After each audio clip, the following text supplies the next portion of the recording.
എല്ലാവർക്കും learn with Anju YouTube ചാനലിലേക്ക് സ്വാഗതം. ഇന്ന് നമ്മളെ SCERT 6ാം ക്ലാസ് സോഷ്യൽ സയൻസിലെ 6ാമത്തെ ചാപ്റ്റർ ആയിട്ടുള്ള ഇന്ത്യൻ ഉപഭൂഖണ്ഡം എന്ന ചാപ്റ്ററാണ് നോക്കാൻ പോകുന്നത്. അപ്പോൾ നമുക്ക് ചാപ്റ്ററിലേക്ക് കിടക്കാം. വിശാലമായ കരയുടെ ഭാഗങ്ങളെ കരയുടെ കഷ്ണങ്ങൾ എന്ന അർത്ഥത്തിൽ ഭൂഖണ്ഡങ്ങൾ അഥവാ വൻകരകൾ എന്ന് വിളിക്കുന്നു. അപ്പോൾ എന്താണ് ഭൂഖണ്ഡങ്ങൾ അഥവാ വൻകരകൾ എന്ന് പറയുന്നത്? വിശാലമായ കരയുടെ ഭാഗങ്ങളെ അഥവാ കരയുടെ കഷ്ണങ്ങളെ എന്ന അർത്ഥത്തിലാണ് ഭൂഖണ്ഡങ്ങൾ എന്ന് അഥവാ വൻകരകൾ എന്ന് വിളിക്കുന്നത്. വ്യത്യസ്ത ഭൂപ്രകൃതി വിഭാഗങ്ങളെ ഉൾക്കൊള്ളുന്ന വലിയൊരു കരഭാഗമാണ് ഭൂഖണ്ഡം എന്നത്. ഉയരമേറിയ പർവ്വതങ്ങൾ, വിശാലമായ സമതലങ്ങൾ, വിസ്തൃതമായ മരുഭൂമികൾ, പീഠഭൂമികൾ മുതലായ പല ഭൂരൂപങ്ങളും നമുക്ക് ഭൂഖണ്ഡങ്ങളിൽ കാണാൻ കഴിയും. നമുക്ക് ഇവിടെ മുകളിൽ ഒരു ഭൂപടം കൊടുത്തിട്ടുണ്ട്. ഇതിൽ ഭൂഖണ്ഡങ്ങളും സമുദ്രങ്ങളും എന്ന് പറഞ്ഞിട്ട് ലോക ഭൂപടത്തിൻ്റെ ചിത്രമാണ് കൊടുത്തിട്ടുള്ളത്.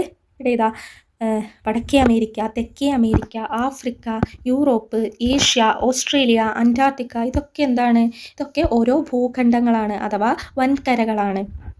ആകെ 7 വൻകരകളാണ് ഉള്ളത്. ഇനി ഉപഭൂഖണ്ഡം. എന്താണ് ഉപഭൂഖണ്ഡം? ഭൂഖണ്ഡങ്ങളിലേതുപോലെ തന്നെ വൈവിധ്യമാർന്ന ഭൂപ്രകൃതി വിഭാഗങ്ങളും കാലാവസ്ഥയുമുള്ള വിശാല ഭൂഖണ്ഡ ഭാഗങ്ങളെയാണ് ഉപഭൂഖണ്ഡങ്ങൾ, സബ് കോണ്ടിനെന്റ്സ് എന്ന് പറയുന്നത്. പാമീർ പീഠഭൂമിയാണ് ഏഷ്യ ഭൂഖണ്ഡത്തിലെ തെക്കുഭാഗത്തെ ഇതര ഭാഗങ്ങളിൽ നിന്ന് ഭൂമിശാസ്ത്രപരമായി വേറിട്ട് നിർത്തുന്നത്. ഏതാണ്? പാമീർ പീഠഭൂമിയാണ് ഏഷ്യ ഭൂഖണ്ഡത്തിൻ്റെ തെക്ക് ഭാഗത്തെ ഇതര ഭാഗങ്ങളിൽ നിന്നും ഭൂമിശാസ്ത്രപരമായിട്ട് വേർപ്പെടുത്തുന്നത്. ഉന്നതമായ പർവ്വത ശിഖരങ്ങളെ, വിശാലമായ സമതലങ്ങളെ, മരുഭൂമി പ്രദേശങ്ങളെ, കാഠിന്യമേറിയ ശിലകളാൽ നിർമ്മിതമായ പീഠഭൂമി പ്രദേശങ്ങളെ, തീരസമതലങ്ങൾ, ദ്വീപുകൾ ഇവയൊക്കെ ഉൾക്കൊള്ളുന്നതാണ് ഇന്ത്യൻ ഉപഭൂഖണ്ഡത്തിൻ്റെ ഭൂപ്രകൃതി എന്ന് പറയുന്നത്. ഇന്ത്യൻ ഉപഭൂഖണ്ഡത്തിൻ്റെ വടക്കേ അതിർത്തിയിൽ ഹിമാലയ പർവ്വതവും കിഴക്കേ അതിർത്തിയിൽ അരക്കൻ പർവ്വതനിരകളും പടിഞ്ഞാറേ അതിർത്തിയിൽ ഹിന്ദുകുഷ് പർവ്വതനിരയുമാണ് സ്ഥിതി ചെയ്യുന്നത്. ഇത് ഇമ്പോർട്ടൻ്റ് ആണ്. അപ്പോൾ ഇന്ത്യൻ ഉപഭൂഖണ്ഡത്തിൻ്റെ വടക്കേ അതിർത്തിയിൽ എന്താണുള്ളത്? ഇന്ത്യൻ ഉപഭൂഖണ്ഡത്തിൻ്റെ വടക്കേ അതിർത്തിയിൽ ഹിമാലയ പർവ്വതങ്ങളാണുള്ളത്.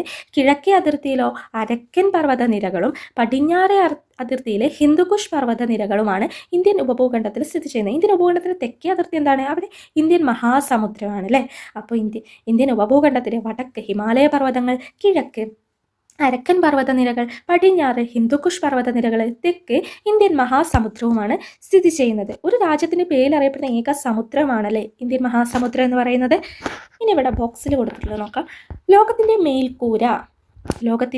മേൽക്കൂര എന്ന് വിശേഷിപ്പിക്കുന്ന പാമീർ പീഠഭൂമി, ടിയാൻഷാൻ, കാരക്കോറം, കുൻലുൺ, ഹിന്ദുക്കുഷ് എന്നീ പർവ്വതനിരകളുടെ സംഗമസ്ഥാനമാണ്. അപ്പോൾ ലോകത്തിൻ്റെ മേൽക്കൂര എന്ന് വിശേഷിപ്പിക്കപ്പെടുന്നത് എന്തിനാണ്? പാമീർ പീഠഭൂമിയാണ്. ഈ പാമീർ പീഠഭൂമി എന്ന് പറയുന്നത് ഏതൊക്കെ പർവ്വതനിരകളുടെ സംഗമ സ്ഥാനമാണെന്നാണ് പറഞ്ഞത്? ടിയാൻഷാൻ, കാരക്കോറം, കുൻലുൺ, ഹിന്ദുക്കുഷ് എന്നീ പർവ്വതനിരകളുടെ സംഗമ സ്ഥാനമാണ് നമ്മൾ ലോകത്തിൻ്റെ മേൽക്കൂര എന്ന് വിളിക്കുന്ന പാമീർ പീഠഭൂമി എന്ന് പറയുന്നത്. ഇന്ത്യൻ ഭൂഖണ്ഡത്തിൻ്റെ വടക്ക് ഭാഗത്തുള്ള പർവ്വതനിരകൾ ഏതൊക്കെയാണെന്ന് നോക്കാം. പാകിസ്ഥാനിൽ ഹിന്ദുകുഷ് പർവ്വതനിര, ഇന്ത്യ, നേപ്പാൾ, ഭൂട്ടാൻ എന്നീ രാജ്യങ്ങളിലായി ഹിമാലയ പർവ്വതനിര എന്നിവയാണുള്ളത്. ലോകത്തിലെ ഉയരമേറിയ മിക്ക കൊടുമുടികളും ഈ പർവ്വത മേഖലകളിലായിട്ടാണ് സ്ഥിതി ചെയ്യുന്നത്. ഇന്ത്യൻ ഭൂഖണ്ഡത്തിൻ്റെ ഒരു ചിത്രമൊക്കെ കൊടുത്തിട്ടുണ്ട്. ഹിമാലയ പർവ്വതനിരകൾക്ക് തെക്ക് ഭാഗത്ത് വിശാലമായിട്ടുള്ള ഒരു സമതല പ്രദേശമാണുള്ളത്. അത് സിന്ധു, ഗംഗ, ബ്രഹ്മപുത്ര എന്നീ നദികൾ വഹിച്ചുകൊണ്ട് വരുന്ന എക്കൽ നിക്ഷേപിച്ചുകൊണ്ടാണ് ഈ അതിവിശാലമായിട്ടുള്ള സമതലം രൂപപ്പെട്ടിട്ടുള്ളത്. ഈ സമതലത്തെ ഉത്തര മഹാസമതലം എന്നാണ് വിശേഷിപ്പിക്കുന്നത്. ഇത് ഈ ഉപഭൂഖണ്ഡത്തിലെ കിഴക്ക് മുതൽ പടിഞ്ഞാറ് വരെ വ്യാപിച്ചു കിടക്കുന്നു. ഇവിടെ ഈ കാണുന്നതാണ് ഉത്തര മഹാസമതലം എന്ന് പറയുന്നത്. ഇവിടം വരെ വരും. ഉത്തരേന്ത്യൻ സമതലങ്ങളുടെ സവിശേഷതകൾ എന്തൊക്കെയാണ്? ഫലഭൂയിഷ്ഠമായ മണ്ണ്, നിരപ്പാർന്ന ഭൂപ്രദേശം, നദികളാൽ ജലസമൃദ്ധം, ജനനിബിഡം. ഉത്തരേന്ത്യൻ സമതലങ്ങളുടെ സവിശേഷത എന്താണ്? ഫലഭൂയിഷ്ഠമായ മണ്ണും നിരപ്പായ ഭൂപ്രദേശവും നദികളാൽ ജലസമൃദ്ധവും ജനനിബിഡവുമായ പ്രദേശമാണ് ഉത്തരേന്ത്യൻ സമതലം എന്ന് പറയുന്നത്. ഉത്തര മഹാസമതലത്തിന് തെക്ക് ഭാഗം പീഠഭൂമിയാണ്. ഇതിന് സമുദ്രനിരപ്പിൽ നിന്നും ഏകദേശം 150 മുതൽ 900 മീറ്റർ വരെ ഉയരമുള്ളതായി കണക്കാക്കുന്നു. ഏറെക്കുറെ ത്രികോണാകൃതിയിലുള്ള ഈ ഭൂഭാഗത്തിന് ഉപദ്വീപീയ പീഠഭൂമി എന്ന് പറയുന്നു. ഈ ഉത്തര മഹാസമതലത്തിന് തെക്ക് ഭാഗം പീഠഭൂമിയാണ്. ഇതിന് സമുദ്രനിരപ്പിൽ നിന്ന് ഏകദേശം 150 മുതൽ 900 മീറ്റർ വരെ ഉയരമുണ്ടെന്നാണ് പറയുന്നത്. ഏറെക്കുറെ ത്രികോണാകൃതിയിലുള്ള ഈ ഭൂഭാഗത്തിന് ഉപദ്വീപീയ പീഠഭൂമി എന്ന് പറയുന്നു. ഇവിടെ ഇതാ ഇങ്ങനെ ത്രികോണാകൃതിയിൽ ഈ ഭാഗം മൊത്തം എന്താണ്? പീഠഭൂമിയാണ്. 150 മുതൽ 900 മീറ്റർ വരെ ഉയരമുള്ള ഭൂപ്രദേശമാണ് ഇത്. ഇന്ത്യൻ ഉപഭൂഖണ്ഡത്തിന് മറ്റൊരു ചിത്രം ഇവിടെ കൊടുത്തിട്ടുണ്ട്. ഇതിൽ ഈ ഓറഞ്ച് നിറത്തിൽ കാണിച്ചിരിക്കുന്നതാണ് ഉപദ്വീപീയ പീഠഭൂമി എന്ന് പറയുന്നത്. പിന്നെ ഇതിൽ നമ്മുടെ അയൽ രാജ്യങ്ങളായിട്ടുള്ള ബംഗ്ലാദേശ്, പാകിസ്ഥാൻ, നേപ്പാൾ, ഭൂട്ടാൻ, ശ്രീലങ്ക തുടങ്ങിയ മാലിദ്വീപ് തുടങ്ങിയവ ഇവിടെ അടയാളപ്പെടുത്തി കാണിച്ചിട്ടുണ്ട്. ഉപദ്വീപീയ പീഠഭൂമിയുടെ വടക്ക് പടിഞ്ഞാറായി ഇന്ത്യയിലും പാകിസ്ഥാനിലുമായി വ്യാപിച്ചു കിടക്കുന്ന വരണ്ട ഭൂപ്രദേശമാണ് ഥാർ മരുഭൂമി. ഇതാ ഇവിടെ ഥാർ മരുഭൂമി കാണിച്ചിട്ടുണ്ട്. ഇന്ത്യയിലും പാകിസ്ഥാനിലുമായിട്ടാണ് ഇത് വ്യാപിച്ചു കിടക്കുന്നത്. വളരെ വിരളമായി മാത്രം മഴ ലഭിക്കുന്ന ഈ പ്രദേശത്തെ കള്ളിമുൾ ചെടികളും കുറ്റിച്ചെടികളുമായാണ് സ്വാഭാവിക സസ്യജാലങ്ങൾ എന്ന് പറയുന്നത്. ഇന്ത്യൻ ഉപഭൂഖണ്ഡത്തിന് ദൈർഘ്യമേറിയ തീരപ്രദേശമുണ്ട്. മാലിദ്വീപ്, ശ്രീലങ്ക എന്നീ ദ്വീപ് രാഷ്ട്രങ്ങളും ലക്ഷദ്വീപ്, ആൻഡമാൻ നിക്കോബാർ തുടങ്ങിയ ചെറിയ ദ്വീപ സമൂഹങ്ങളും ഇന്ത്യൻ ഉപഭൂഖണ്ഡത്തിന്റെ ഭാഗമാണ്. കാലാവസ്ഥയിൽ പ്രാദേശിക വൈവിധ്യങ്ങൾ നിലനിൽക്കുമ്പോഴും ഇന്ത്യൻ ഉപഭൂഖണ്ഡത്തിലെ കാലാവസ്ഥ പൊതുവെ മൺസൂൺ കാലാവസ്ഥ എന്നാണ് അറിയപ്പെടുന്നത്. ഋതുക്കൾ എന്ന് അർത്ഥം വരുന്ന മൗസിം എന്ന അറബ് പദത്തിൽ നിന്നാണ് മൺസൂൺ എന്ന വാക്ക് രൂപപ്പെട്ടിട്ടുള്ളത്. ഇന്ത്യൻ ഉപഭൂഖണ്ഡത്തിന്റെ കാലാവസ്ഥയെ മൺസൂൺ കാറ്റ് സ്വാധീനിക്കുന്നു. ഈ കാറ്റ് ഋതുക്കൾക്കനുസരിച്ച് ദിശ മാറുന്നവയും ആണ്. അപ്പോൾ ഇന്ത്യയുടെ കാലാവസ്ഥ, ഇന്ത്യൻ ഉപഭൂഖണ്ഡത്തിലെ കാലാവസ്ഥ പൊതുവെ മൺസൂൺ കാലാവസ്ഥ എന്നാണ് പറയുന്നത്. ഋതുക്കൾ എന്നർത്ഥം വരുന്ന മൗസിം എന്ന അറബ് പദത്തിൽ നിന്നാണ് മൺസൂൺ എന്ന പദം രൂപപ്പെട്ടിട്ടുള്ളത്. ഇന്ത്യൻ ഉപഭൂഖണ്ഡത്തിന്റെ കാലാവസ്ഥയെ മൺസൂൺ കാറ്റ് സ്വാധീനിക്കുന്നുണ്ട്. ഈ കാറ്റ് ഋതുക്കൾക്കനുസരിച്ച് ദിശ മാറുന്നു. അറബ് സഞ്ചാരികളും എഴുത്തുകാരനുമായ അൽ മസൂദി ആരാണ്? അറബ് സഞ്ചാരിയും എഴുത്തുകാരനുമാണ്. അദ്ദേഹത്തിന്റെ കൃതികളിൽ ഋതുഭേദങ്ങൾക്കനുസരിച്ച് ദിശ മാറുന്ന മൺസൂൺ കാറ്റുകളെ കുറിച്ചൊക്കെ പ്രതിപാദിക്കുന്നുണ്ട്. ഇവിടെ സൂര്യന്റെ അയനം കൊടുത്തിട്ടുണ്ട്. സൂര്യന്റെ ആപേക്ഷിക സ്ഥാനം ഉത്തരായന രേഖയ്ക്ക് 23.5 ഡിഗ്രി വടക്ക്, ദക്ഷിണായന രേഖയ്ക്കും 23.5 ഡിഗ്രി തെക്ക് ഇടയിൽ മാറിക്കൊണ്ടിരിക്കുന്ന പ്രതിഭാസമാണ് അയനം എന്ന് പറയുന്നത്. ഭൂമിയുടെ പരിക്രമണവും ഭൂമിയുടെ അച്ചുതണ്ടിന്റെ ചെരിവുമാണ് ഇത്തരത്തിൽ സൂര്യന് സ്ഥാനമാറ്റം ഉണ്ടാകുന്നതായിട്ട് അനുഭവപ്പെടാനുള്ള കാരണം. അപ്പോൾ സൂര്യന്റെ അയനം എന്ന് വെച്ചാൽ എന്താണ്? സൂര്യന്റെ ആപേക്ഷിക സ്ഥാനം ഉത്തരായന രേഖയ്ക്കും ദക്ഷിണായന രേഖയ്ക്കും ഇടയിൽ മാറിക്കൊണ്ടിരിക്കുന്ന പ്രതിഭാസത്തെയാണ് നമ്മൾ അയനം എന്ന് പറയുക. ഭൂമിയുടെ പരിക്രമണവും ഭൂമിയുടെ അച്ചുതണ്ടിന്റെ ചെരിവുമാണ് ഇത്തരത്തിൽ സൂര്യന്റെ അയനത്തിന് കാരണമാണ്. അപ്പോൾ സൂര്യന്റെ അയനത്തിന് കാരണം ഭൂമിയുടെ പരിക്രമണവും അച്ചുതണ്ടിന്റെ ചെരിവുമാണ്.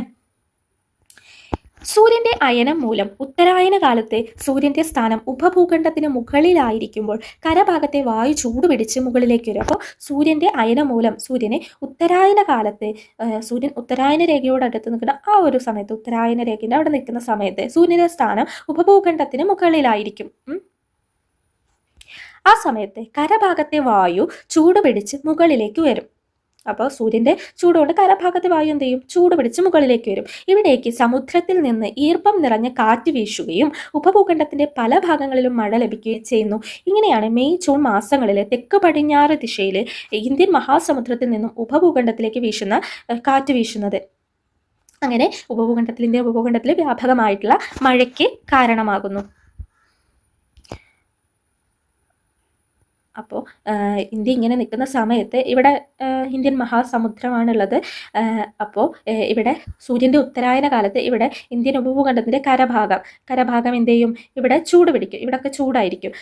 അതേസമയം അവിടെ ചൂട് പിടിക്കുന്ന സമയത്ത് എന്ത് ചെയ്യും? ഇന്ത്യൻ മഹാസമുദ്രത്തിൽ നിന്ന് തണുത്ത കാറ്റ് എന്ത് ചെയ്യും? ഈർപ്പം നിറഞ്ഞ കാറ്റ് എങ്ങോട്ട് വീശും? കരയിലേക്ക് വീശും. ഇങ്ങനെ കരയിലേക്ക് വീശുന്ന സമയത്ത് എന്ത് ചെയ്യുന്നു? മെയ് ജൂൺ മാസങ്ങളാണ് ഇത് സംഭവിക്കുന്നത്. തെക്കു പടിഞ്ഞാറ് ദിശയിൽ ഇന്ത്യൻ സമുദ്രത്തിൽ നിന്നും ഉപഭൂഖണ്ഡത്തിലേക്ക് കാറ്റ് വീശുകയും ഇന്ത്യൻ ഉപഭൂഖണ്ഡത്തിൽ വ്യാപകമായ മഴ പെയ്യുകയാണ് ചെയ്യുന്നത്. ഇനി ദക്ഷിണായന സമയത്ത് സൂര്യന്റെ സ്ഥാനം ഇന്ത്യൻ മഹാസമുദ്രത്തിന് മുകളിലാവും. അപ്പോൾ സമുദ്രോപരിതലത്തിലെ വായു ചൂട് പിടിച്ചുയരുകയും ഇവിടേക്ക് ഉത്തര ദിക്കിൽ നിന്നുള്ള കാറ്റ് വീശുകയും ചെയ്യുന്നു. ഇത് സെപ്റ്റംബർ ഒക്ടോബർ മാസങ്ങളിലാണ്. വടക്ക് കിഴക്ക് നിന്ന് തെക്ക് പടിഞ്ഞാറോട്ട് വീശുന്ന ഈ കാറ്റുകൾ പൊതുവെ വരണ്ടതായതിനാൽ മഴയുടെ അളവ് കുറവായിരിക്കും. എന്നാൽ ബംഗാൾ ഉൾക്കടലിൽ നിന്നും നീരാവിയായി ആഗിരണം ചെയ്യുന്നതോടെ ഉപദ്വീപീയ ഭാഗങ്ങളിൽ കിഴക്കൻ തീരങ്ങളിലെ വ്യാപകമായ മഴയ്ക്ക് കാരണമാകും. അപ്പോൾ നമ്മൾ പറഞ്ഞു ഇത് നമ്മുടെ ഇന്ത്യ കേട്ടോ. ഇവിടെ ഇന്ത്യൻ മഹാസമുദ്രമാണ്. അപ്പോൾ ജൂൺ മുതൽ സെപ്റ്റംബർ വരെയുള്ള കാലഘട്ടത്തിൽ, അപ്പോൾ ജൂൺ സമയമൊക്കെ ആവുന്ന മെയ് ജൂൺ മാസങ്ങളിലൊക്കെ ആകുമ്പോൾ എന്ത് ചെയ്യും, സൂര്യൻ്റെ ഉത്തരായന കാലത്ത് ഇന്ത്യൻ ഉപഭൂഖണ്ഡത്തിന് മുകളിലൊക്കെ എന്തായിരിക്കും, ചൂടായിരിക്കും. അപ്പോൾ ഇവിടെയൊക്കെ ചൂടായിരിക്കും. അതേസമയം ഇന്ത്യൻ മഹാസമുദ്രത്തിൽ നിന്ന് തണുത്ത വായു എന്ത് ചെയ്യും, കാറ്റ് എന്ത് ചെയ്യും, കരഭാഗത്തേക്ക് വീശും. അതിനെയാണ് നമ്മൾ തെക്ക് പടിഞ്ഞാറൻ മൺസൂൺ കാറ്റ് എന്ന് പറയുന്നത്. ഇവിടെ നിന്ന് ഇങ്ങോട്ടാണ് വീശുക.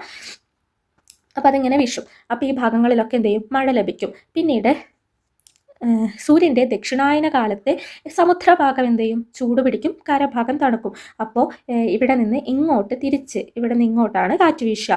അപ്പോൾ ആ സമയത്ത് അത് കരയിൽ നിന്ന് കടലിലേക്ക് വീശുന്നതായതുകൊണ്ട് അതിൽ ഈർപ്പം കുറവായിരിക്കും. അതുകൊണ്ട് തന്നെ ചെറിയ മഴ മാത്രമേ ലഭിക്കുള്ളൂ. അപ്പോൾ ഇങ്ങനെ വരുന്ന കാറ്റ് ഇവിടെ ബംഗാൾ ഉൾക്കടൽ, ഇത് ബംഗാൾ ഉൾക്കടലാണല്ലോ, ഇവിടെ നിന്ന് ഈർപ്പം ആകിരണം ചെയ്തിട്ട് ഈ ഭാഗങ്ങളിലൊക്കെ കൂടുതൽ മഴ നൽകും. തമിഴ്നാട് ഭാഗങ്ങളിലൊക്കെ എന്ത് ചെയ്യും, കൂടുതൽ മഴ നൽകുകയാണ് ചെയ്യുന്നത്. കാലാവസ്ഥയെ സ്വാധീനിക്കുന്ന ഘടകങ്ങൾ എന്തൊക്കെയാണെന്ന് നോക്കാം. ഒരു പ്രദേശത്തിന്റെ അക്ഷാംശ സ്ഥാനം, സമുദ്രനിരപ്പിൽ നിന്നുള്ള ഉയരം, ഭൂപ്രകൃതി, സമുദ്രത്തിന്റെ സാമീപ്യം, കാറ്റ് തുടങ്ങിയവ കാലാവസ്ഥയെ സ്വാധീനിക്കുന്ന ഘടകങ്ങളാണ്. ഇമ്പോർട്ടൻ്റ് ആണ്. അക്ഷാംശ സ്ഥാനം, സമുദ്രനിരപ്പിൽ നിന്നുള്ള ഉയരം, ഭൂപ്രകൃതി, സമുദ്രത്തിന്റെ സാമീപ്യം, കാറ്റ്. പ്രധാന അക്ഷാംശ രേഖയായ ഉത്തരായന രേഖയ്ക്ക് ഇരുവശവും വ്യത്യസ്ത കാലാവസ്ഥയാണ് അനുഭവപ്പെടുന്നത്. ഉത്തരായന രേഖയ്ക്ക് വടക്ക് ഭാഗം മിതോഷ്ണ കാലാവസ്ഥയും തെക്ക് ഭാഗത്ത് ഉഷ്ണകാലാവസ്ഥയുമാണ് അനുഭവം. ഉഷ്ണമേഖലയിലെ ശൈത്യകാലത്തും ഉഷ്ണകാലത്തും അനുഭവപ്പെടുന്ന താപനിലയിലെ അന്തരം പൊതുവെ മിതമായിരിക്കും. എന്നാൽ മിതോഷ്ണ മേഖലയിലെ ശൈത്യകാലത്തെയും ഉഷ്ണകാലത്തെയും താപനിലയിലെ അന്തരം പൊതുവെ കൂടുതലുമായിരിക്കും. എന്താണ് പറഞ്ഞത്? ഉഷ്ണമേഖലയിലെ ശൈത്യകാലത്തും ഉഷ്ണകാലത്തും അനുഭവപ്പെടുന്ന താപനിലയിലെ അന്തരം കുറവായിരിക്കും. പക്ഷേ മിതോഷ്ണ മേഖലയിലെ ശൈത്യകാലത്തെയും ഉഷ്ണകാലത്തെയും താപനിലയിലെ അന്തരം പൊതുവെ കൂടുതലായിരിക്കും. കാലാവസ്ഥയെ സ്വാധീനിക്കുന്ന മറ്റൊരു പ്രധാന ഘടകമാണ് ഭൂപ്രകൃതി. ഈർപ്പവാഹിയായ കാറ്റിന്റെ ദിശയ്ക്ക് അഭിമുഖമായി നിൽക്കുന്ന പർവ്വതങ്ങൾ കാറ്റിനെ തടഞ്ഞു നിർത്തി മഴ പെയ്യിക്കുന്നു. സഹ്യപർവ്വത നിരകളുടെ പടിഞ്ഞാറേ ചെരിവായ കേരളത്തിൽ ധാരാളം മഴ ലഭിക്കുമ്പോൾ ഈ മലനിരകളിലൂടെ കിഴക്കൻ ചെരിവായ തമിഴ്നാട്ടിൽ മഴ വളരെ കുറവായിരിക്കും. ഇതിനെ മഴനിഴൽ പ്രദേശം എന്നാണ് പറയുക. എന്നാണ് മഴ കുറവായ ഇത്തരം പ്രദേശത്തെ പൊതുവെ വിശേഷിപ്പിക്കുന്നത്. ഇപ്പോൾ ഇതാ ഇന്ത്യ ഇങ്ങനെ നിൽക്കുമ്പോൾ ഇവിടെയാണല്ലോ കേരളത്തിൻ്റെ ഈ ഭാഗങ്ങളിൽ എന്താണ്, പശ്ചിമഘട്ടം നിൽക്കുന്നുണ്ട്. അപ്പോൾ നമ്മൾ നേരത്തെ പറഞ്ഞു ഇവിടുന്ന് തെക്ക് പടിഞ്ഞാറൻ മൺസൂൺ കാറ്റുകൾ വീശുന്നുണ്ടല്ലോ മെയ് ജൂൺ മാസങ്ങളാകുമ്പോൾ. അപ്പോൾ ആ കാറ്റ് ഇങ്ങനെ വന്നിട്ട് ഈ പശ്ചിമഘട്ട മലനിരകളിൽ തട്ടിയിട്ട് ഇവിടെ കേരളത്തിലുടനീളം മഴ പെയ്യിക്കും. അപ്പോൾ ഇതേ സമയം ഈ പശ്ചിമഘട്ടത്തിന് മറുവശം ഇവിടെ എന്താണ്, തമിഴ്നാടല്ലേ ഇവിടെ. പക്ഷേ തമിഴ്നാട്ടിൽ എന്ത് കിട്ടില്ല, ഈ മഴ ലഭിക്കുന്നില്ല. അതെന്താണ്, ആ ഭാഗം മഴ നിഴൽ പ്രദേശം എന്നാണ് വിശേഷിപ്പിക്കുന്നത്. അതാണ് നമ്മളിപ്പോൾ ഇവിടെ പറഞ്ഞത്. അതിൻ്റെ ഒരു ചിത്രമൊക്കെ ഇവിടെ കൊടുത്തിട്ടുണ്ട്. എന്നാൽ പർവ്വതനിരകൾക്ക് സമാന്തരമായി ഈർപ്പവാഹിയായ കാറ്റ് വീശുന്ന ഇടങ്ങളിൽ തടസ്സങ്ങളില്ലാത്തതിനാൽ കാറ്റ് മഴ പെയ്യിക്കാതെ കടന്നു പോകുകയാണ് ചെയ്യുന്നത്. രാജസ്ഥാനിലെ ആരവല്ലി മലനിരകൾ ഉൾപ്പെടുന്ന പ്രദേശം മരുഭൂമിയായി മാറിയതിന് പിന്നിലെ കാരണം എന്താണ്? ഇത് തന്നെയാണ്. സമുദ്രത്തോട് ചേർന്ന് കിടക്കുന്ന പ്രദേശങ്ങളിൽ ആർദ്ര കാലാവസ്ഥയും സമുദ്രത്തിൽ നിന്നും ഏറെ അകലെ സ്ഥിതി ചെയ്യുന്ന പ്രദേശങ്ങളിൽ താരതമ്യേന വരണ്ട കാലാവസ്ഥയുമാണ് അനുഭവപ്പെടുന്നത്. കാറ്റിന്റെ ദിശയും അതിലെ ജലാംശത്തിന്റെ അളവും കാലാവസ്ഥയെ ഒരുപാട് സ്വാധീനിക്കുന്നുണ്ട്. ഓരോ പ്രദേശത്തെയും ഭൂപ്രകൃതി, കാലാവസ്ഥ എന്നിവയ്ക്ക് അനുസൃതമായാണ് അതാതിടങ്ങളിലെ ജനങ്ങളുടെ കൃഷി, ആഹാരം, പാർപ്പിടം, വസ്ത്രധാരണം, ആചാരം, ആഘോഷങ്ങളൊക്കെ ക്രമപ്പെടുത്തിയിട്ടുള്ളത്. ഇന്ത്യയിൽ ഭൂരിപക്ഷം ജനങ്ങളും കാർഷിക വൃത്തിയിൽ ഏർപ്പെട്ടിരിക്കുന്നതിനാൽ മഴയുടെ വിതരണത്തിലുണ്ടാകുന്ന ഏറ്റക്കുറച്ചിലുകൾ ജനജീവിതത്തെ ഗണ്യമായിട്ട് സ്വാധീനിക്കുന്നു. ഉയർന്ന മഴ ലഭിക്കുന്ന പ്രദേശങ്ങളിൽ വ്യാപകമായി കൃഷി നടത്തുമ്പോൾ ജലദൗർലഭ്യത്താൽ പല ഭാഗങ്ങളും കൃഷിക്ക് അനുയോജ്യമല്ലാതായും മാറുന്നുണ്ട്. മഴയുടെ ഏറ്റക്കുറച്ചിലുകൾക്കനുസരിച്ച് കൃഷി ചെയ്യുന്ന വിളകളും വ്യത്യാസപ്പെട്ടിട്ടുണ്ട്. ഉയർന്ന മഴ ലഭിക്കുന്ന പ്രദേശങ്ങളിൽ നെല്ലും, മിതമായ മഴ ലഭിക്കുന്ന പ്രദേശങ്ങളിൽ ഗോതമ്പുമാണ് പ്രധാന ധാന്യവിളകൾ. മഴ തീരെ കുറഞ്ഞ പ്രദേശങ്ങളിൽ പയറുവർഗ്ഗങ്ങളും പരുക്കൻ ധാന്യങ്ങളും കൃഷി ചെയ്തു വരുന്നു. ഇവിടെ ഇതാ ഒരു പട്ടിക നൽകിയിട്ടുണ്ട്. നെല്ല് ഇവിടെ വിള, ജലത്തിൻ്റെ ആവശ്യകത, വിത്ത് വിതയ്ക്കുന്ന മാസവും വിളവെടുക്കുന്ന മാസവുമാണ് നൽകിയിട്ടുള്ളത്. നെല്ല് എന്ന് പറയുന്നത് ധാരാളം ജലം ആവശ്യമായിട്ടുള്ള ഒരു വിളയാണ്. വിത്ത് വിതയ്ക്കുന്നത് ജൂൺ മാസത്തിലും സെപ്റ്റംബർ ആകുമ്പോൾ വിളവെടുക്കുകയും ചെയ്യുന്നു. ഗോതമ്പാണെങ്കിൽ മിതമായ അളവിൽ ജലം മതി. അത് ഒക്ടോബർ മാസങ്ങളിൽ വിത്ത് വിതയ്ക്കുകയും മാർച്ച് മാസങ്ങളിൽ വിളവെടുക്കുകയും ചെയ്യുന്നു. തണ്ണിമത്തൻ പോലുള്ളവ വിരളമായി മഴ ലഭിക്കുന്ന പ്രദേശങ്ങളിൽ ജലസേചന സൗകര്യം ആവശ്യമായിട്ടുള്ള വിരളമായി മഴ ലഭിക്കുന്ന പ്രദേശങ്ങളിലാണ് ഇത്തരം കൃഷി ചെയ്യുക. ഏപ്രിൽ മാസത്തിൽ വിതയ്ക്കുകയും ജൂൺ മാസങ്ങളിൽ വിളവെടുക്കുകയുമാണ് ചെയ്യുന്നത്. വ്യത്യസ്ത കാലങ്ങളിലാണ് വിളകൾ കൃഷി ചെയ്യുന്നത് എന്ന് മനസ്സിലായില്ലേ? ഓരോ വിളയും വിതയ്ക്കുന്നതിനും വിളവെടുക്കുന്നതിനും നിശ്ചിത കാലങ്ങളുണ്ട്. ഈ കാലങ്ങളെ കാർഷിക കാലങ്ങൾ എന്ന് പറയുന്നു. ഇന്ത്യയിൽ 3 കാർഷിക കാലങ്ങളാണുള്ളത്: ഖാരിഫ്, റാബി, സെയ്ദ്. തെക്കു പടിഞ്ഞാറൻ മൺസൂണിനോട് ചേർന്ന് വരുന്ന ഖാരിഫ് കാലത്ത് ഊഷ്മാവും ജലവും കൂടുതൽ ആവശ്യമായ നെല്ല്, പരുത്തി, ചണം, അരിച്ചോളം, ബജ്റ, തുവര എന്നിവ കൃഷി ചെയ്യുന്നു.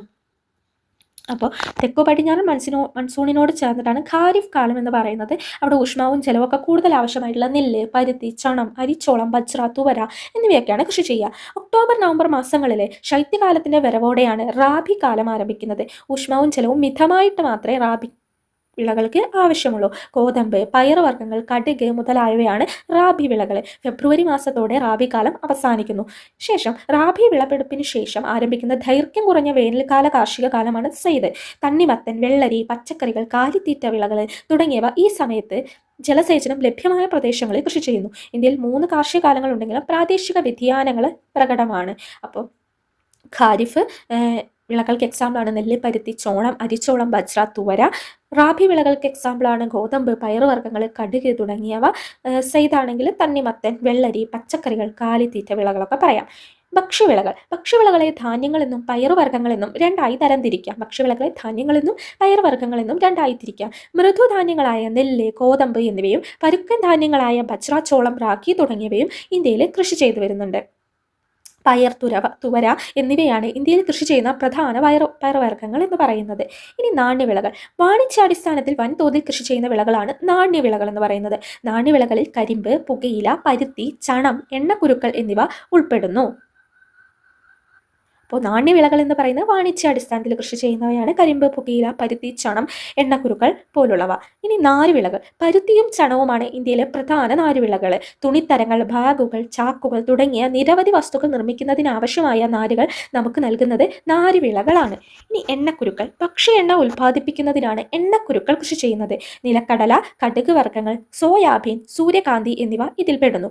ഇവയ്ക്ക് പുറമെ തേയില, കാപ്പി, റബ്ബർ, സുഗന്ധദ്രവ്യങ്ങൾ, കിഴങ്ങുവർഗ്ഗങ്ങൾ മുതലായ മറ്റ് വിളകളും ഇന്ത്യയിൽ കൃഷി ചെയ്യുന്നുണ്ട്. ഇവയിൽ പലതും തോട്ടവിളകളായാണ് കൃഷി ചെയ്യുന്നത്.